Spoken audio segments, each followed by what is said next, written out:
Hello everyone, welcome to AS point PCS. मैं चंदन प्रसाद। आज के इस सेशन में जेपीएससी प्रारंभिक परीक्षा सामान्य अध्ययन जीएस 1 से एपिसोड नंबर 4 डिस्कस करेंगे। अभी तक हमने आपके साथ डेली मोस्ट एक्सपेक्टेड एमसीक्यूज में जीएस 1 से एपिसोड 1, 2 और 3 डिस्कस किया है। अगर अभी तक आपने उसे नहीं देखा है तो उसे जरूर देखिएगा, उसका लिंक आपका डिस्क्रिप्शन में दिया हुआ है। उसी तरह हम जीएस 2 जो कि आपका झारखंड स्पेसिफिक है उसके रिगार्डिंग भी सेशन डिस्कस करते हैं। अभी तक उसमें 7 सेशन हो चुके हैं, 7 लाइव क्यूज हो चुके हैं। अगर उसे भी आपने नहीं देखा है तो उसे जरूर देखिएगा। ये सेशन आपका डेली 9 AM से डिस्कस किया जाता है और हमारे एएस पॉइंट पीसीएस चैनल पर। अगर अभी तक आपने इस चैनल को सब्सक्राइब नहीं किया है तो जरूर कीजिएगा और साथ ही बेल आइकन को प्रेस कर दीजिए, जिससे आने वाले न्यू वीडियोस की नोटिफिकेशन आपको मिलती रहेगी। तो चलिए आज का सेशन स्टार्ट करते हैं। आज का जो टॉपिक है आपका भारतीय अर्थव्यवस्था है। उसका पहला प्रश्न आपके सामने है, नीति आयोग से संबंधित निम्न में से कौन सा कथन सही है।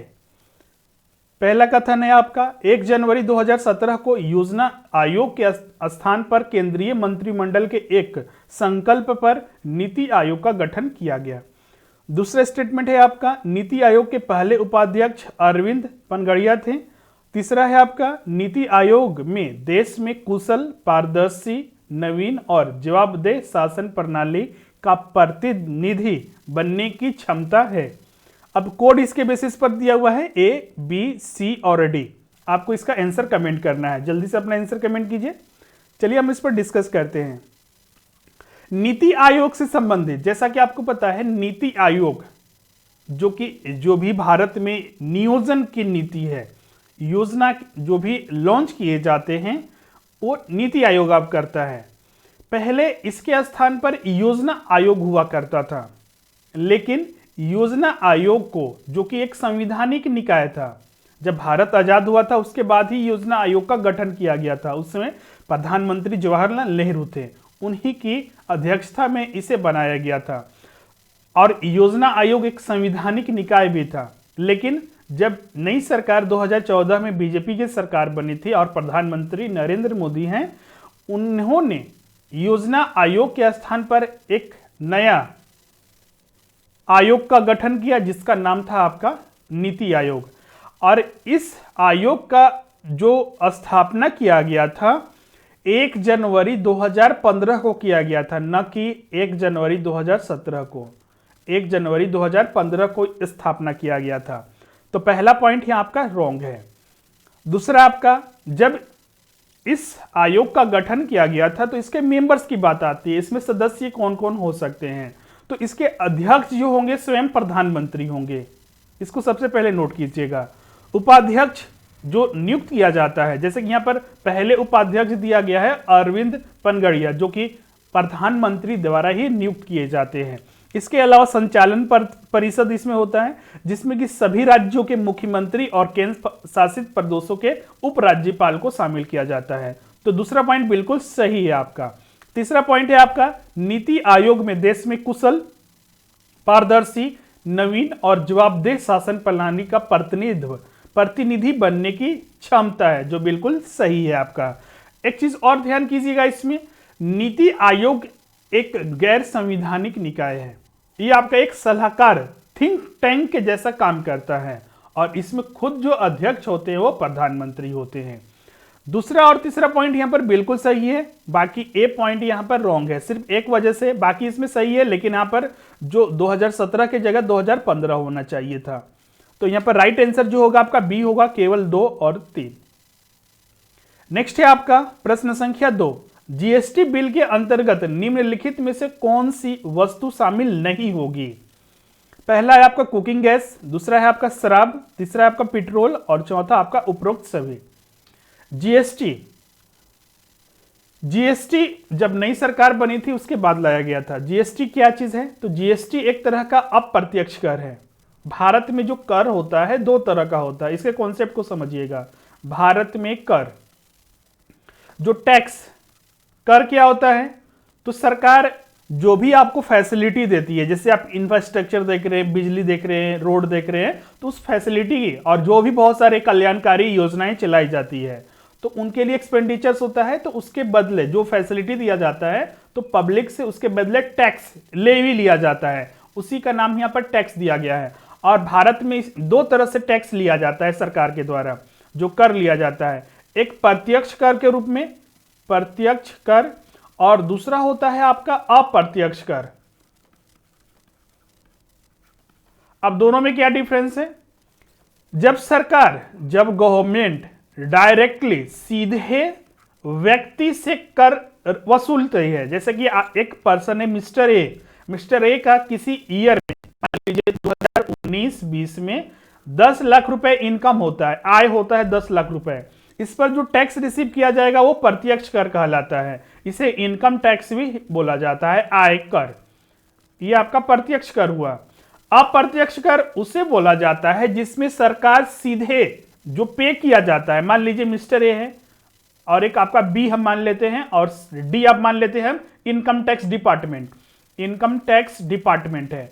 अब यहां पर जो अप्रत्यक्ष कर पे किया जाता है, पे करना है पब्लिक को ही। मिस्टर ए है एक पब्लिक जनता है, तो मिस्टर ए के द्वारा ही टैक्स पे करेगा। लेकिन अप्रत्यक्ष कर में एक इंटरमीडिएट पर्सन आ जाता है, मतलब कि बीच में एक सर्विस, जैसे कि आप रेस्टोरेंट जाते हैं, रेस्टोरेंट में सर्विसेज आप लेते हैं, तो सर्विसेज के बदले आप देखिएगा अगर आपके पास बिल आता है तो उसमें सारे जो आप यूज किए हुए हैं उसके अलावा एक टैक्स का अमाउंट भी होता है, उसी को बोला जाता है यहां पर आपका अप्रत्यक्ष कर, जो आप मिस्टर बी को पे करते हैं। लेकिन मिस्टर बी को ये पे नहीं करते हैं, वो आप इनकम टैक्स डिपार्टमेंट को, सरकार को ही पे करते हैं। अब बी का रिस्पॉन्सिबिलिटी है, जो सर्विस प्रोवाइडर है बी का रिस्पॉन्सिबिलिटी है कि जो आपने या फिर जो जनता ने टैक्स पे किया है जाके सरकार के पास वो जमा करे। इसीलिए इसमें इनडायरेक्ट वे से काम हो रहा है, इसीलिए इसे अप्रत्यक्ष इनडायरेक्ट टैक्स के नाम से जानते हैं। क्लियर है?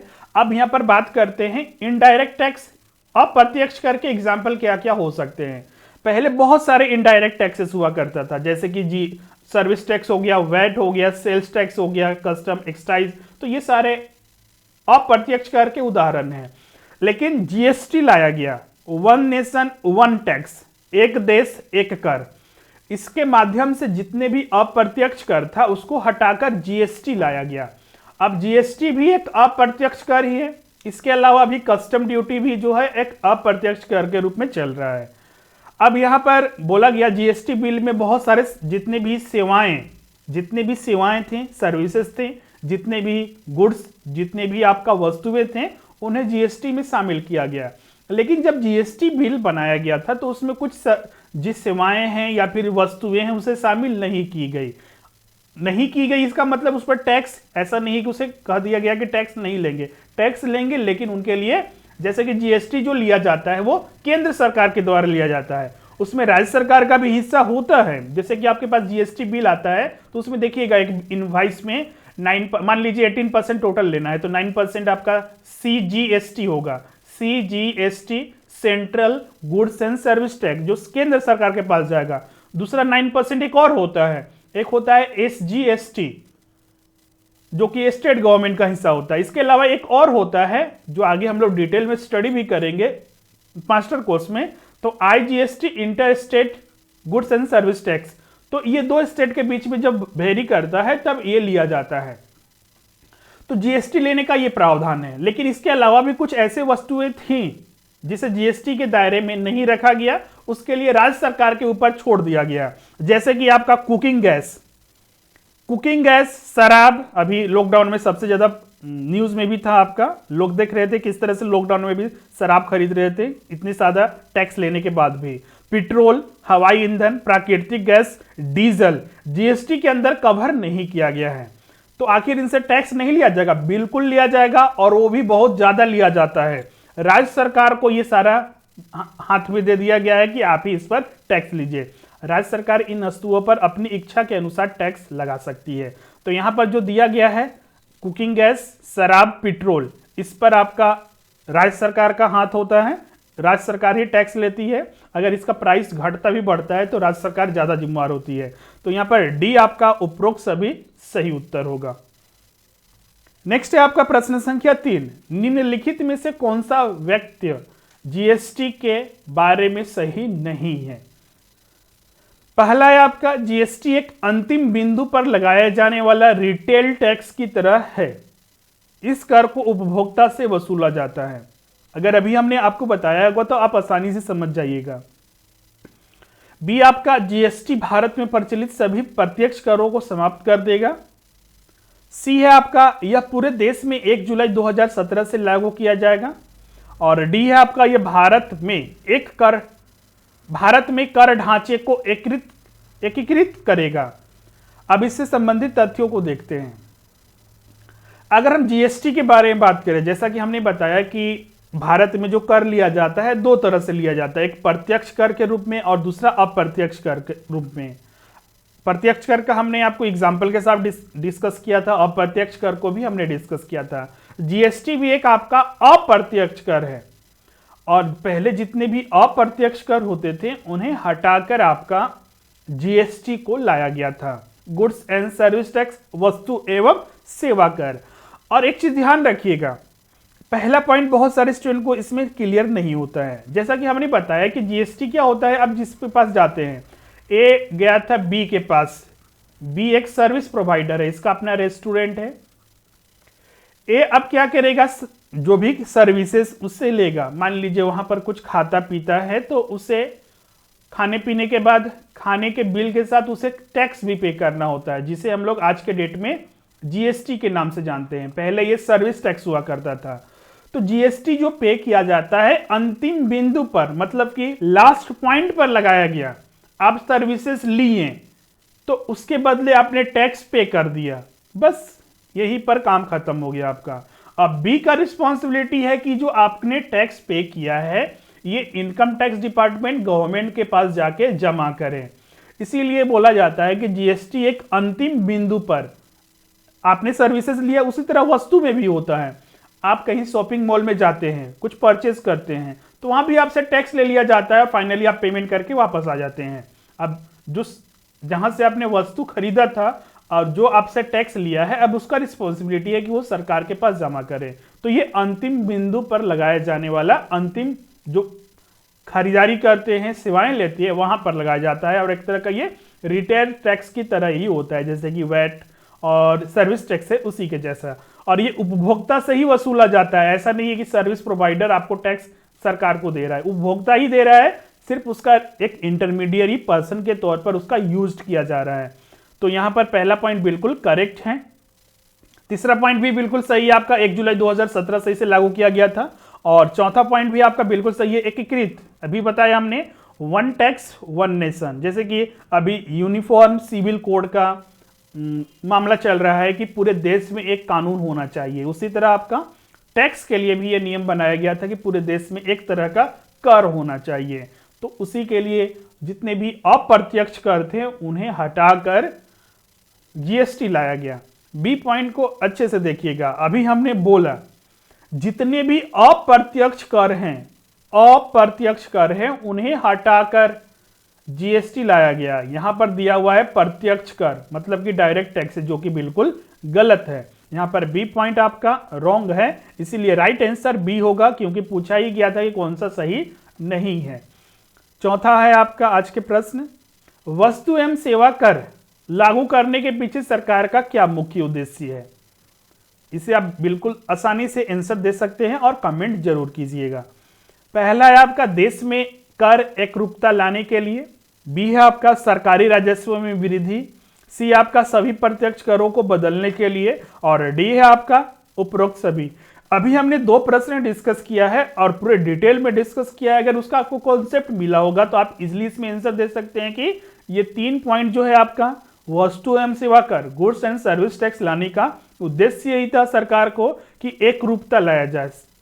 One tax one nation one tax का स्लोगन भी दिया गया था। और इससे क्या हुआ, राजस्व में वृद्धि हुआ, क्योंकि यहाँ पर पहले बहुत सारे टैक्सेस लगाने की जगह पर अब एक ही टैक्स लगाया जाएगा और सारे लोगों को पे करना होता है। तो इससे आपका पहले क्या था कि बहुत सारे डिफरेंट टैक्सेस के देने के जगह पर बहुत सारे क्या थे, बिजनेसमैन बचते थे कि हम एक ही तरह का टैक्स देंगे और अन्य टैक्सेस से बचते थे, तो इसलिए राजस्व की हानि होती थी। अब एक ही तरह का टैक्स है जो कि हर किसी को देना पड़ता है, तो उससे वृद्धि हुआ। और अप्रत्यक्ष कर को हटाकर ये लाया ही गया था। तो राइट आंसर यहाँ पर डी होगा, उपरोक्त सभी। अगर जीएसटी से संबंधित किसी तरह का आपको डाउट है तो आप कमेंट करके बिल्कुल पूछ सकते हैं, हम उसे जरूर नेक्स्ट सेशन में शामिल करेंगे, आपके साथ डिस्कस जरूर करेंगे। अब नेक्स्ट आपका 5वां प्रश्न है जो कि आपका अंतरराष्ट्रीय संगठन से है। अंतरराष्ट्रीय मुद्रा कोष IMF, जिसे हम लोग बोलते हैं इंटरनेशनल मॉनेटरी फंड, के बारे में निम्नलिखित में से कौन सा कथन सही है? पहला कथन है आपका IMF के 164 सदस्य हैं। दूसरा आपका आधिकारिक भाषा अंग्रेजी है। तीसरा है आपका इसका मुख्यालय जिनेवा स्विट्जरलैंड में है। अब इसके आधार पर यहां पर 4 ऑप्शन दिया हुआ है, A, B और C। आपको बताना है कि इनमें से कौन सा कथन सही है और उसी के आधार पर सिलेक्ट करना है। अंतरराष्ट्रीय मुद्रा कोष, जिसे ब्रिटेन वुड्स जो एक सम्मेलन हुआ था, उसी के आधार पर 2 अंतरराष्ट्रीय संगठन 1946 में, आपको याद होगा 1946 में ब्रिटेन वुड्स सम्मेलन हुआ था और उस समय 2 अंतरराष्ट्रीय संगठन बनाया गया था, एक वर्ल्ड बैंक और एक आपका IMF, इंटरनेशनल मॉनेटरी फंड, अंतरराष्ट्रीय मुद्रा कोष। अब ये 2 संस्थान थे जिसे चूंकि ये ब्रिटेन वुड्स सम्मेलन में ये बनाया गया था, इसे ब्रिटेन वुड्स ट्विंस के नाम से जानते हैं। ट्विंस मतलब जुड़वा, दोनों साथ में बना था। अब बात करते हैं यहां पर जो पूछा गया था प्रश्न आपका अंतरराष्ट्रीय मुद्रा कोष से, तो अंतरराष्ट्रीय मुद्रा कोष एक अंतरराष्ट्रीय वित्तीय संस्था है। जो भी इसके सदस्य देश होते हैं इसकी सदस्यता लेनी होती है। जैसे कि उस समय तो बहुत सारे ऐसे देश थे जो कि संस्थापक देश में शामिल थे, क्योंकि भारत भी उस समय ब्रिटेन के हाथों में था, ब्रिटेन शासन भारत में उस समय चलती थी 1946 में। तो ब्रिटेन खुद एक संस्थापक सदस्य था अंतरराष्ट्रीय मुद्रा कोष और WB का, मतलब कि वर्ल्ड बैंक का। तो भारत ऑटोमेटिकली उसका संस्थापक देश बन गया। आजादी के बाद भी उसे भारत को माना जाता है कि वो भी संस्थापक देश में ही शामिल था। IMF एक वित्तीय संस्था थी जो भी अपने सदस्य देश होते हैं, जैसे कि भारत भी है, तो उसे वैश्विक आर्थिक स्थिति पर नजर रखने का काम करती है। यह अपने देशों को आर्थिक एवं तकनीकी सहायता प्रदान करती है और साथ ही अंतरराष्ट्रीय जो फॉरेन एक्सचेंज है, विनिमय दर है, उनको स्थिर रखने और आर्थिक विकास को सुगम बनाने के लिए सहायता भी जिसके जो भी इसके सदस्य देश है उन्हें करती है। अंतरराष्ट्रीय मुद्रा कोष का जो मुख्यालय है, इसका हेडक्वार्टर जो है आपका वाशिंगटन DC में है, जो कि USA संयुक्त राज्य अमेरिका में स्थित है। IMF अपना एक तरह का मुद्रा भी यूज करती है जिसे SDR के नाम से जानते हैं, जिसमें कि बहुत सारे करेंसी 5 करेंसी मिला के SDR को निर्माण किया जाता है, जिसे स्पेशल ड्रॉइंग राइट्स के नाम से जानते हैं। वर्तमान में अगर हम बात करें अंतरराष्ट्रीय मुद्रा कोष के जो सदस्य देश हैं 189 है। अब इसमें जो दिया था 3 ऑप्शन, उस पर हम लोग चलते हैं। पहला कथन तो बिल्कुल गलत होगा, IMF के 189 सदस्य देश हैं। आधिकारिक भाषा अंग्रेजी है, बिल्कुल सही है आपका, ऑफिशियल लैंग्वेज अंग्रेजी ही रखा गया है, ये बिल्कुल सही है। इसका मुख्यालय जिनेवा स्विट्जरलैंड में है, ये बिल्कुल गलत है, क्योंकि हमने अभी बताया कि वाशिंगटन DC में इसका जो USA है उसमें स्थित है। वर्ल्ड बैंक का भी वही है, दोनों ट्विंस के नाम से जाना जाता है, इसको भी ध्यान में रखिएगा। एग्जाम में बहुत बार पूछा गया है कि ब्रिटेन वुड्स ट्विंस के नाम से किन संस्थानों को जाना जाता है, तो वर्ल्ड बैंक और IMF को दोनों को ब्रिटेन वुड्स ट्विंस के नाम से जाना जाता है। ब्रिटेन वुड्स सम्मेलन हुआ था इसीलिए इसे बोला जाता है। तो यहां पर सिर्फ केवल दूसरा कथन ही सही है, इसीलिए राइट आंसर आपका यहां पर C होगा, केवल 2। प्रश्न संख्या 6 आपका नगद आरक्षित अनुपात CRR क्या होता है? CRR बहुत बार ये वर्ड सुने होंगे, पिछला सेशन में भी हमने CRR से संबंधित लेकिन डिफरेंट क्वेश्चंस पूछा था। ये एक ऐसा टॉपिक है बैंकिंग प्रणाली से जो कि हमेशा प्रश्न पूछा ही जाता है। भारत में जो मौद्रिक नीति होती है उसे नियंत्रित जो करता है वो RBI करता है, और RBI जब मेजरमेंट इसे मापने का काम करता है तो CRR उसमें एक मुख्य भूमिका निभाता है। CRR हो गया, SLR हो गया, रेपो रेट हो गया, रिवर्स रेपो रेट हो गया। तो CRR से संबंधित हमेशा प्रश्न पूछता है, तो इसे अच्छे से ध्यान में रखिएगा। CRR को यहां सिर्फ डिफाइन करना है कि CRR होता क्या है। ऑप्शन A है आपका, इसका आंसर जरूर कमेंट कीजिएगा, हम इतना उपेक्षा आपसे करते हैं कि जरूर आप इसे अच्छे से समझ गए होंगे। अब बात करते हैं RBI के पास वाणिज्यिक बैंक की कुल जमा राशि का हिस्सा। दूसरा ऑप्शन है आपका एक वाणिज्यिक बैंक की कुल जमा राशि का खुद बैंक के पास जमा हिस्सा।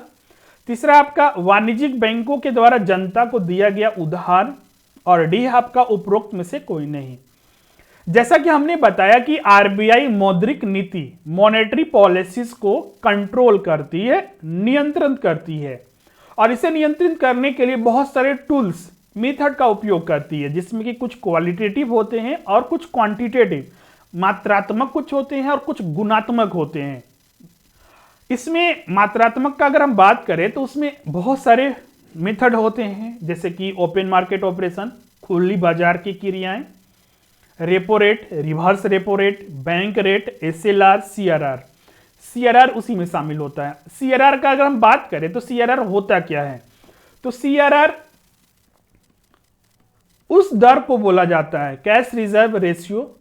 सीआरआर उस दर को बोला जाता है जब कॉमर्शियल बैंक्स अपना कुछ जमा राशि उनके पास जो भी है, जिसे हम लोग जमा पूंजी भी बोलते हैं, सकल पूंजी भी बोला जाता है, कहीं कहीं एनडीटीएल, अगर बेस्ट इसका नाम देखा जाए तो एनडीटीएल ही होता है। सिर्फ हम लोग शॉर्ट में से यूज करते हैं जमा पूंजी, जमा राशि या फिर सकल जमा राशि, इस तरह से यूज करते हैं। एनडीटीएल का फुल फॉर्म लिख दीजिएगा, net demand and time liabilities. Commercial bank अपने एनडीटीएल का कुछ परसेंटेज आरबीआई के पास कैश में जमा करते हैं, in form of cash, only in cash. उसे सीआरआर नाम दिया गया, कैश रिजर्व रेशियो, नगद आरक्षित अनुपात। प्रश्न पूछा गया था यही कि नगद आरक्षित अनुपात क्या होता है, तो इसका राइट आंसर आपका यहां पर ए होगा। आरबीआई के पास वाणिज्यिक बैंक की कुल जमा राशि का हिस्सा सीआरआर होता है। एक इसमें एसएलआर भी होता है, उसे भी समझ लेते हैं। सिर्फ कॉन्सेप्ट यही है, सिर्फ इसमें क्या होता है कि कॉमर्शियल बैंक अपने एनडीटीएल का कुछ परसेंटेज अपने पास रखती है, जो कि कैश में भी हो सकता है या फिर किसी अदर मोड में भी, जैसे कि फॉरेन करेंसी, गोल्ड में, या फिर कोई भी बहुमूल्य मूल्यवान वस्तुओं में ये रख सकती है, लेकिन वो अपने पास ही रखेगी। उसे एसएलआर, वैधानिक तरलता अनुपात के नाम से जानते हैं। इसको नोट कर लीजिएगा, वैधानिक, एक मिनट, वैधानिक तरलता अनुपात, स्टैट्यूटरी लिक्विडिटी रेशियो। क्लियर है? दोनों में डिफरेंस आप समझ गए, सीआरआर और एसएलआर, दोनों को ध्यान में रखना है। सीआरआर में आरबीआई के पास रखना पड़ता है और एसएलआर में बैंक खुद अपने पास रखती है, और दोनों रखना मैंडेटरी है। जितने भी शेड्यूल बैंक है भारत में सारी को रखा जाता है। तो इसका राइट आंसर आपका यहां पर ए होगा। आरबीआई के पास वाणिज्यिक बैंकों को कुल जमा राशि का हिस्सा सीआरआर कहलाता है। नेक्स्ट है आपका प्रश्न संख्या 7। वर्तमान में भारत में सार्वजनिक क्षेत्र के कितने बैंक हैं? 27, 13, 21, 17। हमने अलग से एक जेपीएससी प्रारंभिक परीक्षा के लिए हमने एक कोर्स डिस्कस किया था इंडियन इकोनॉमी में। उसमें अभी तक बैंकिंग प्रणाली कंप्लीट कराया जा चुका है, इंडियन इकोनॉमी में बैंकिंग सिस्टम। उसमें अभी तक जो भी बैंकिंग प्रणाली में बदलाव हुए हैं और भारत के पहले का जो इतिहास है बैंकिंग का, उसे भी हमने डिस्कस किया था। इसमें हमने बताया था कि भारत में जो बैंकिंग प्रणाली की संरचना है उसमें बहुत सारे बैंक होते हैं, जैसे कि कॉमर्शियल बैंक्स होते हैं, कॉमर्शियल वाणिज्यिक बैंक होते हैं, आरआरबीज होते हैं, कॉरपोरेटिव बैंक होते हैं, और भी अन्य बैंक होते हैं, एनबीएफसीज हो गया। अब इसमें डेवलपमेंट बैंक हो गया, इसको भी शामिल किया जाता है। अब इसमें कॉमर्शियल बैंक को दो कैटेगरी में बांटते हैं। एक आपका पब्लिक सेक्टर का बैंक होता है, सार्वजनिक क्षेत्र का, जो आपका क्वेश्चंस में है। पब्लिक सेक्टर, हिंदी में इसको बोलते हैं सार्वजनिक क्षेत्र का बैंक। और एक होता है प्राइवेट सेक्टर का बैंक, निजी क्षेत्र का बैंक। यहां पर जो प्रश्न पूछा गया है पब्लिक सेक्टर का, तो पब्लिक सेक्टर बैंक में कौन कौन शामिल होते हैं, हम ये जो डाटा डिस्कस कर रहे हैं 1 अप्रैल 2020 के बाद के सिचुएशन को डिस्कस कर रहे हैं। इसके पहले अलग था।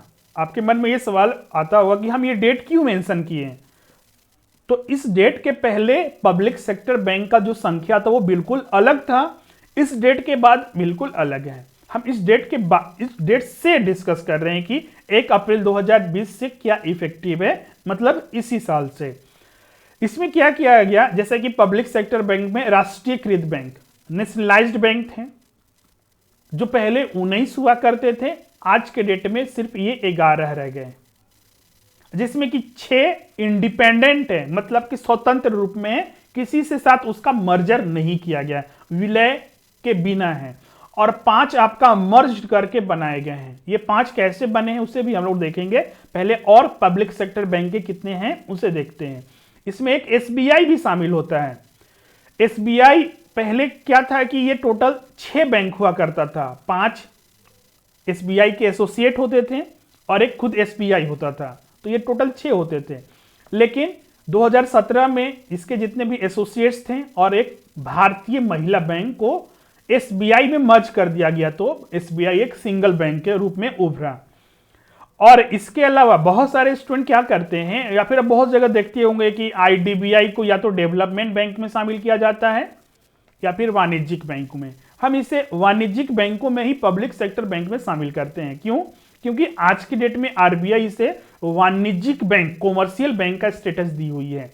तो आप यहां पर देख सकते हैं आज के डेट में नेशनलाइज्ड बैंक, राष्ट्रीयकृत बैंक 11 है, एसबीआई एक सिंगल है और आईडीबीआई भी एक सिंगल है, जो टोटल आपका 13th बैंक है जो आज के डेट में बचे हुए हैं।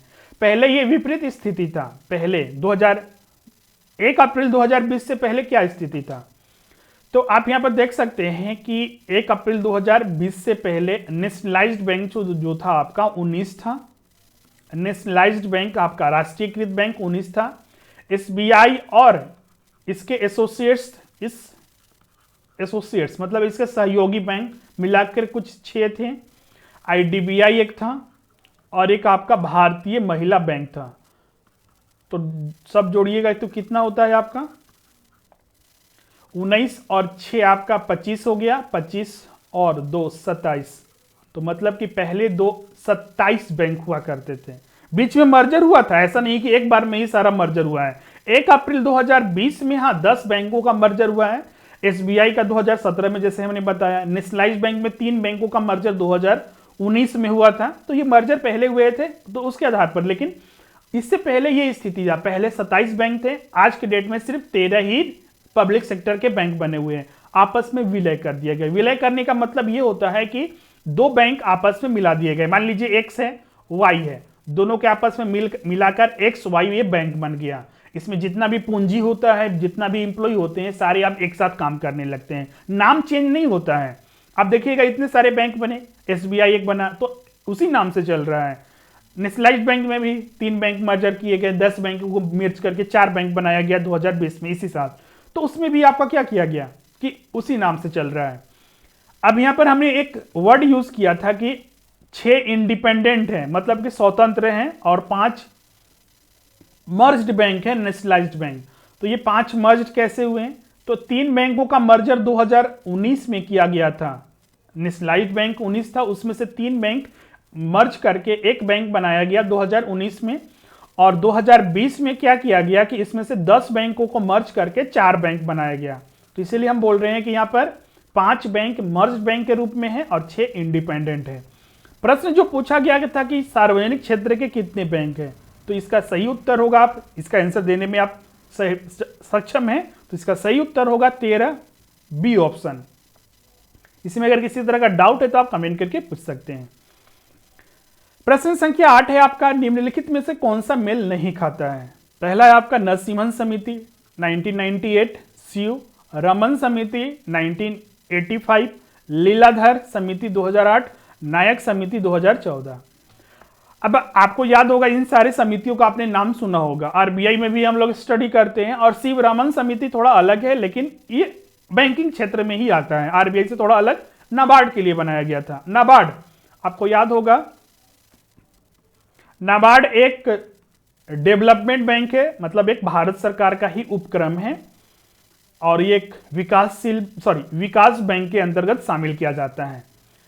और ये एक तरह का जो भी एग्रीकल्चर सेक्टर है, इसका फुल फॉर्म लिख लीजिएगा, national bank for rural and agriculture development, national bank for rural and agriculture development.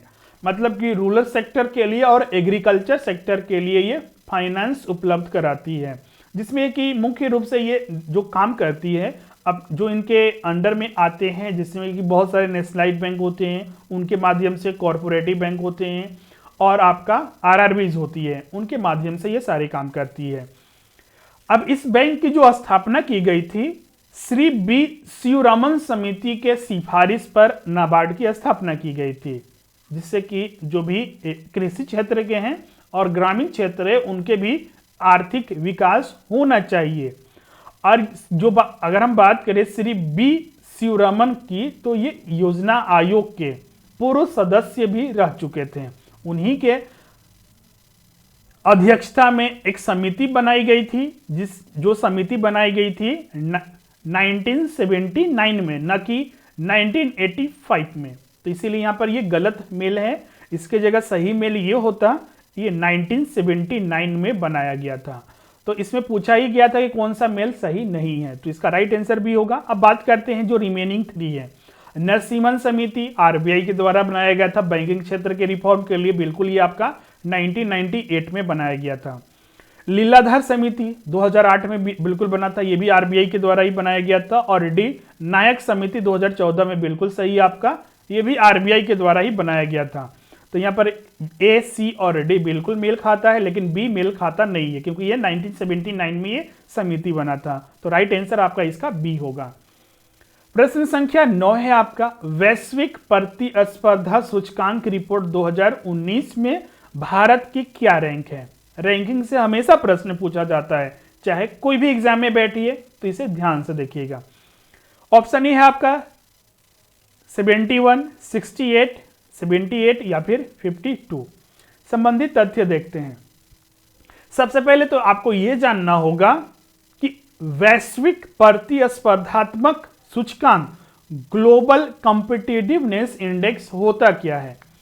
तो इसमें आपको पता है कि वैश्विक अर्थव्यवस्था में हर कोई एक दूसरे से आगे निकलना चाहता है, तो उसके आधार पर ये जो वर्ल्ड इकोनॉमिक फोरम है, विश्व आर्थिक मंच है, ये रिपोर्ट जारी करती है, ये सूचकांक या फिर ये इंडेक्सेस जारी करती है।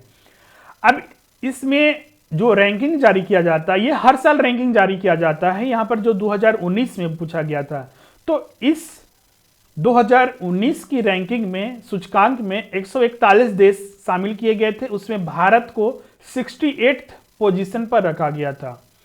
सिंगापुर पहले स्थान पर था और विश्व बैंक संयुक्त राज्य अमेरिका को दूसरे स्थान पर रखा गया था। सिंगापुर ने संयुक्त राज्य अमेरिका को विश्व की सबसे अधिक प्रतिस्पर्धा अर्थव्यवस्था के रूप में प्रस्थापित करते हुए प्रथम स्थान प्राप्त किया। वैश्विक प्रतिस्पर्धा सूचकांक 2018 में 98वें स्थान पर था, मतलब 58th रैंक पर था। आप देख सकते हैं एक साल में भारत 10 स्थान घिसक गया। 2019 में 68th रैंक पर पहुंच चुका है और 2018 में ये रैंकिंग था जो आपका 58th रैंकिंग था। यहां पर जो पूछा गया था कि 2019 का क्या रैंकिंग है, तो इसका सही उत्तर होगा बी, 68th रैंक। इसको ध्यान में रखिएगा, एग्जाम में अगर 2018 से भी पूछता है तो आप इसका उत्तर दे सकते हैं। नेक्स्ट है आपका प्रश्न संख्या 10, निम्न में से कौन सी रिपोर्ट विश्व बैंक द्वारा जारी नहीं की जाती है। वर्ल्ड डेवलपमेंट रिपोर्ट, दूसरा है आपका ईज ऑफ डूइंग बिजनेस, तीसरा है आपका ग्लोबल इकोनॉमिक प्रोस्पेक्टस, और डी है आपका ग्लोबल जेंडर गैप रिपोर्ट। संबंधित तथ्य देखते हैं। विश्व बैंक, जैसा कि अभी विश्व बैंक के बारे में हमने डिस्कस किया था कि 1946 में जो ब्रिटेन वुड्स सम्मेलन हुआ था, 2 संस्थान बनाए गए थे अंतरराष्ट्रीय संगठन के, एक था आपका विश्व बैंक और दूसरा था आपका IMF। अब ये जो बैंक थे, जो विश्व बैंक है, वो बहुत सारे रिपोर्ट जारी करता है, चूंकि वो बहुत सारे उसके सदस्य देश हैं, तो उस आधार पर वो रिपोर्ट भी जारी करता है। अब इस रिपोर्ट में उसकी रैंकिंग दी जाती है, जैसे कि अभी आपने देखा वो विश्व आर्थिक मंच के द्वारा जारी किया जाता है। अब यहाँ पर विश्व बैंक की बहुत सारे रिपोर्ट जारी किया जाता है। अब इसमें बात करते हैं वर्ल्ड डेवलपमेंट रिपोर्ट, ये आपका विश्व बैंक के द्वारा ही जारी किया जाता है। ईज ऑफ डूइंग बिजनेस, ये भी आपका वर्ल्ड बैंक के द्वारा ही जारी किया जाता है। और ग्लोबल जेंडर गैप रिपोर्ट, ये भी आपका वर्ल्ड बैंक के द्वारा ही जारी किया जाता है। लेकिन जिसमें सी पॉइंट है, इसको देखिएगा, ग्लोबल इकोनॉमिक प्रोस्पेक्टस, ये आपका WEF विश्व आर्थिक मंच के द्वारा जारी किया जाता है, वर्ल्ड इकोनॉमिक फोरम्स के द्वारा यह जारी किया जाता है ग्लोबल इकोनॉमिक प्रोस्पेक्टस। विश्व बैंक द्वारा अन्य 3 रिपोर्टें जारी की जाती है। अब इसको भी देख लेते हैं कि विश्व आर्थिक फोरम है क्या चीज। तो स्विट्जरलैंड में ये स्थित है, इसका हेडक्वार्टर जो है आपका मुख्यालय स्विट्जरलैंड में स्थित है, जो कि एक गैर लाभकारी संस्था है, मतलब कि नॉन प्रॉफिट ऑर्गेनाइजेशन है। इसका जो मुख्यालय है आपका जेनेवा स्विट्जरलैंड में है। स्विस अधिकारियों द्वारा इसे एक निजी सार्वजनिक सहयोग के लिए एक अंतर्राष्ट्रीय संस्था के रूप में मान्यता प्राप्त हुई है, मान्यता दी गई है।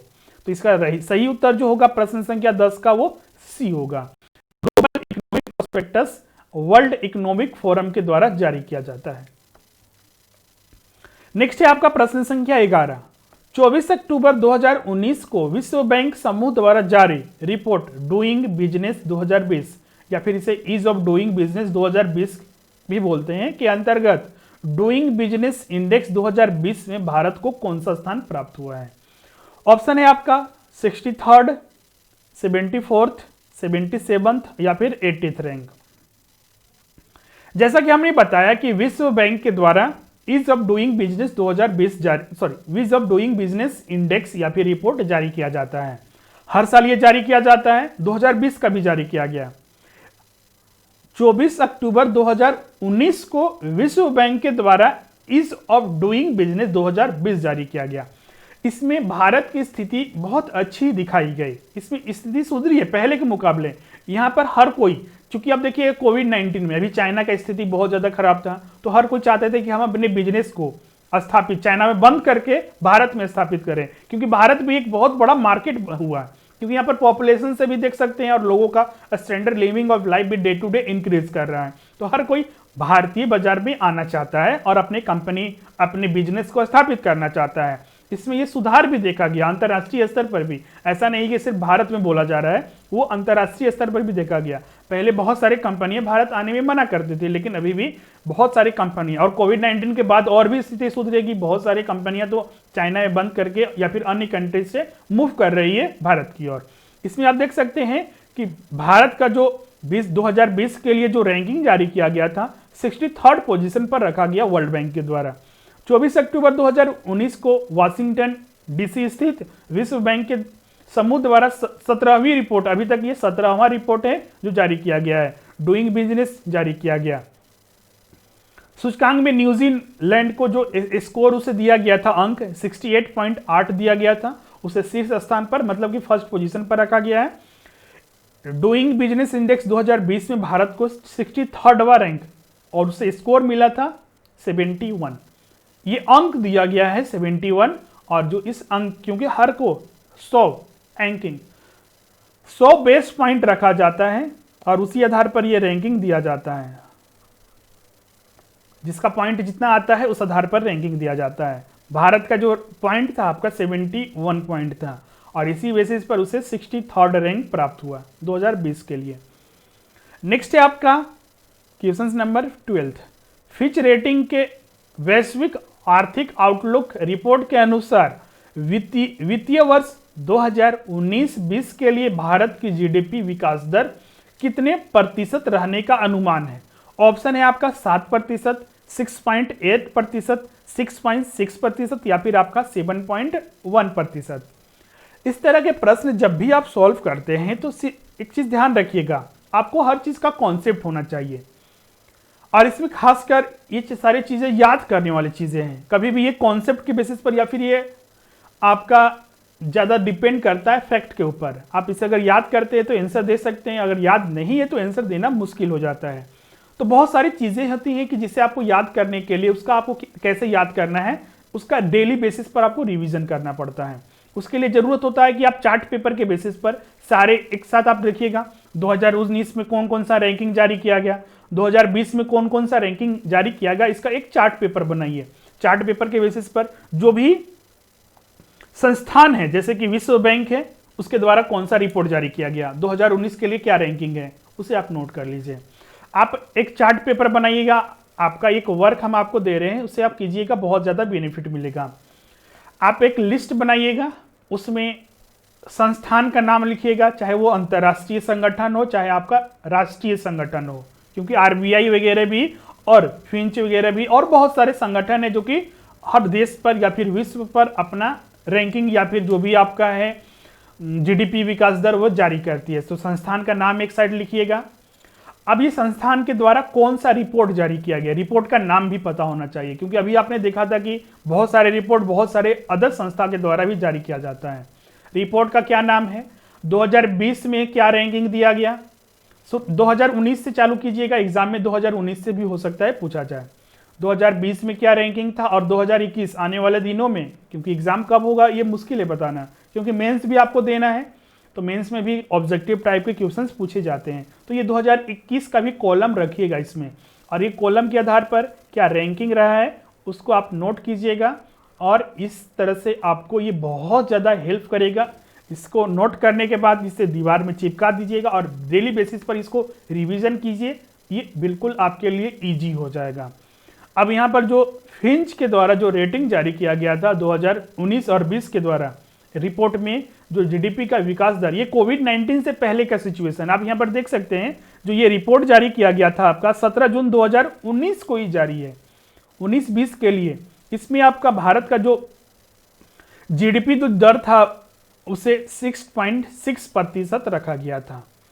पहले ये 6.8 था। आपको पता है कि 2019 में भी भारत में थोड़ा मंदी देखी गई थी, 2019 से ही देखा जा रहा है, इसमें बहुत सारे सेक्टर में कमी देखी गई थी, और उसे हर जो वैश्विक संस्था है और इंक्लूडिंग भारत में बहुत सारे संस्था है, उन्होंने भारत का जीडीपी दर घटाया था।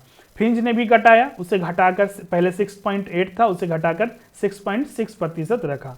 फिंच जो रेटिंग्स हर्स्ट कॉर्पोरेशन की एक सहायक कंपनी है जिसका मुख्यालय न्यूयॉर्क यूएसए में स्थित है। फिंच की जो मुख्यालय है आपका न्यूयॉर्क यूएसए में स्थित है, जो कि एक तरह का फिंच रेटिंग हर्स्ट कॉर्पोरेशन की एक सहायक कंपनी, एसोसिएट कंपनी है। बहुत सारे आंकड़े को एकत्रित करके ये रिपोर्ट जारी करती है। नेक्स्ट है आपका प्रश्न संख्या 13, BHEL भेल द्वारा किस अफ्रीकी देश में न्यू बेरोगो जल विद्युत परियोजना का निर्माण किया गया है। ऑप्शन है आपका रवांडा, सूडान, चाड, मध्य अफ्रीकी गणराज्य। भेल के द्वारा एक अंतरराष्ट्रीय प्रोजेक्ट प्रारंभ किया गया था रवांडा में, जो कि ये प्रोजेक्ट जो प्रारंभ किया गया था आपका 8 दिसंबर 2014 में, और ये रवांडा में स्थापित किया गया था भेल भारत हैवी इलेक्ट्रोलिकल लिमिटेड के द्वारा, और साथ ही आपका तथा एंजेलिकल इंटरनेशनल लिमिटेड द्वारा, ये दोनों मिल के ये परियोजना को प्रारंभ किए थे। ये परियोजना का नाम था न्याय बेरोंगो जल विद्युत परियोजना, जो कि आपका अफ्रीकी देश रवांडा में संपन्न कराया गया था। न्याय बेरोंगो जल विद्युत परियोजना का निर्माण रवांडा सरकार के स्वामित्व में भारत सरकार द्वारा स्वीकृत ऋण से किया गया है। इसको ध्यान में रखिएगा, बहुत ही इंपॉर्टेंट प्रश्न है। इसका राइट आंसर आपका ए होगा। नेक्स्ट है आपका प्रश्न संख्या 14, राष्ट्रीय मानवाधिकार आयोग से संबंधित निम्न में से कौन सा कथन सही है। पहला कथन है आपका, इसमें थोड़ा डिफरेंस है, ओके, इसे डिस्कस करते हैं। प्रश्न संख्या 14 है आपका, राष्ट्रीय मानवाधिकार आयोग से संबंधित निम्न में से कौन सा कथन सही है।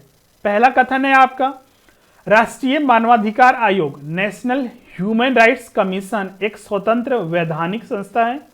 दूसरा है आपका, मानवाधिकार आयोग का मुख्यालय नई दिल्ली में स्थित है। और तीसरा है आपका, 12 अक्टूबर 2018 को इसने अपनी स्थापना के 25 वर्ष पूरे किए। संबंधित तथ्य देखते हैं।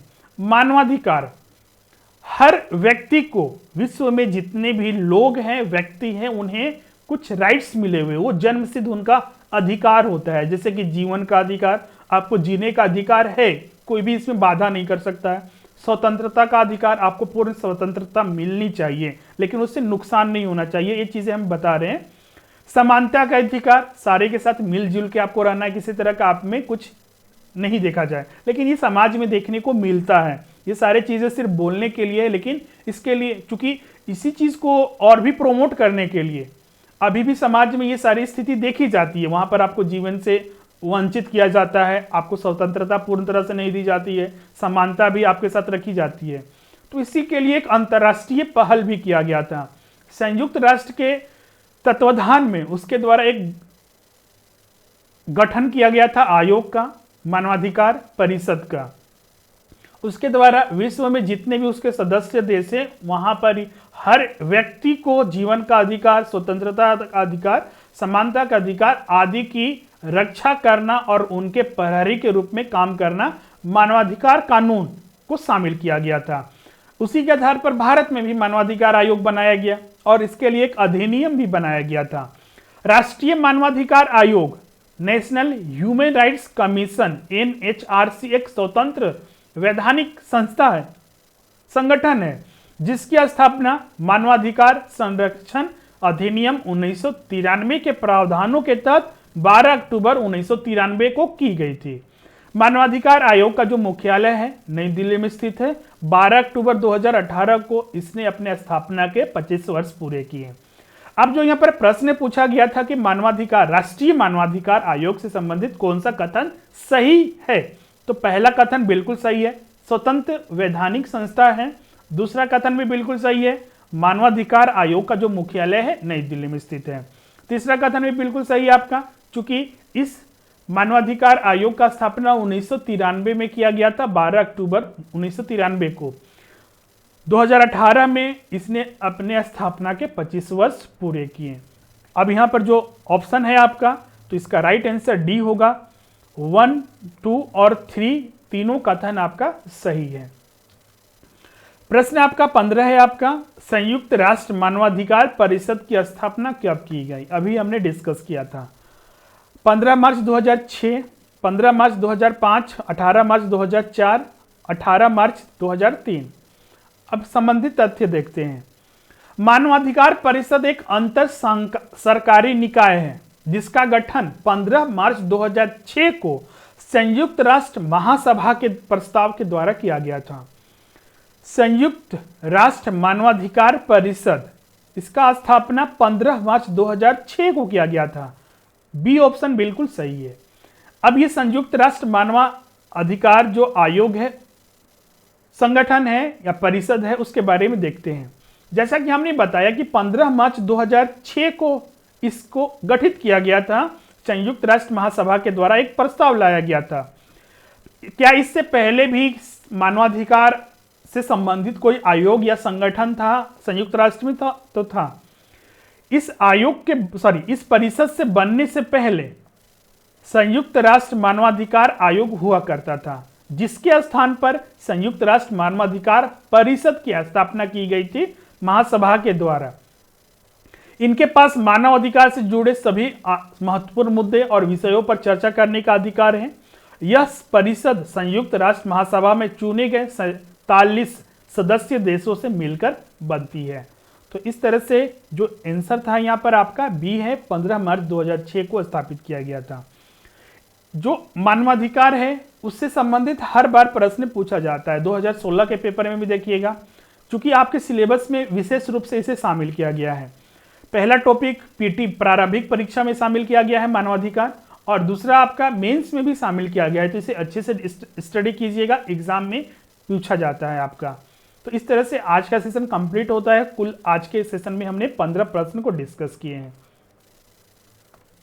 हमारे स्टडी मटेरियल के बारे में आपको इन्फॉर्म कर दें, जिसमें कि जेपीएससी प्रारंभिक परीक्षा, मुख्य परीक्षा, जेसीसी, सीजीएल, भाषा एवं साहित्य के आपको नोट्स उपलब्ध कराए जाते हैं, क्लासेस भी उपलब्ध है और साथ ही टेस्ट सीरीज भी उपलब्ध है। आप ज्वाइन करना चाहते हैं तो इस नंबर पर कांटेक्ट कीजिए, आपको सारे इन्फॉर्मेशन दी जाएगी और आप इसलिए इजीली ज्वाइन कर सकते हैं। हमारी जो स्टडी मटेरियल या फिर जो भी आपका टेस्ट सीरीज है और जो भी क्लासेस हैं, सारे एक्सपीरियंस फैकल्टी के द्वारा बनाए जाते हैं और लिए जाते हैं, और साथ ही आपका जितने भी सिलेबस है आपका उसके आधार पर और न्यू पैटर्न के आधार पर सारी चीजें आपको यहाँ पर प्रोवाइड की जाती है। डिस्क्रिप्शन में लिंक भी आपका दिया हुआ है, वहां से आप डायरेक्ट इसे ऑर्डर कर सकते हैं। तो आज के सेशन में बस इतना ही था। अगर वीडियो आपको अच्छा लगता है तो जरूर इसे लाइक कीजिएगा, एक लाइक जरूर कीजिएगा और साथ ही इसे शेयर कीजिएगा अपने फ्रेंड्स के साथ। और अभी तक आपने इस चैनल को सब्सक्राइब नहीं किया तो जरूर कीजिएगा। थैंक यू एवरीवन, मिलते हैं नेक्स्ट वीडियो में। नेक्स्ट वीडियो आपका जो होगा कल होगा 9 AM से, जिसमें कि आपका झारखंड संबंधित वस्तुनिष्ठ प्रश्न का एपिसोड नंबर 8 होगा। 7 तक हमने डिस्कस किया है। अगर 7 तक आपने नहीं देखा है तो जरूर देखिएगा और अपने एग्जाम के लिए उसे यूज कीजिए।